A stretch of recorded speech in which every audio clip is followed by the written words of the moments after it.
Sa mga puntong ito ay balikan na natin ang sentro ng balita ni Rod Lagusad tungkol sa unemployment rate na tiniyak ng National Economic and Development Authority na determinado nga ang administrasyon ni Pangulong Ferdinand R. Marcos Jr. na lumikha ng mga dekalidad na trabaho para sa mga Pilipino.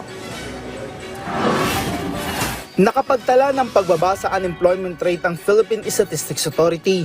Base sa datos mula sa October 2024 Labor Force Survey, nasa 3.9% o nasa 1.97 million ang bilang ng mga walang trabaho sa bansa. Kumpara sa 4.7% noong Hulyo o nasa 2.38 milyong mga Pinoy ang walang trabaho. Bumaba ang bilang ng mga walang trabaho ng higit 400,000. Ayon kay PSA National Statistician and Civil Registrar General Undersecretary Claire Dennis Mapa, nakaapekto sa bilang ng mga walang trabaho ay ang sunod-sunod na pananalasa ng bagyo. Partikular na ang pagbaba ng may mga trabaho sa industriya ng pangingisda at aquaculture na nasa 190,000. Ang nakikita namin talaga itong mga bagyo.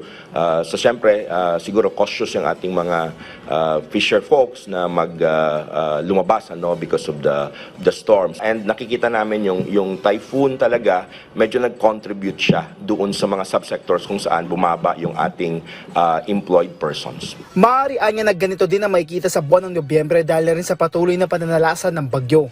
Pero pagdating ng Disyembre, umaasa ang PSA na bubuti na ang sitwasyon. Kasi ang activities naman natin kasi sa Disyembre ay kadalasan yung mga retail trade, no? So doon and accommodation and food service activities. So ang nakikita namin na mayroong pagtaas tayong makikita doon. So ganoon naman talaga dahil usually itong last quarters, October, November, December in the past, talagang may pagtaas yan sa mga employed persons. Kaugnay nito, higit 450,000 naman ang itinaas ng bilang ng mga may trabaho.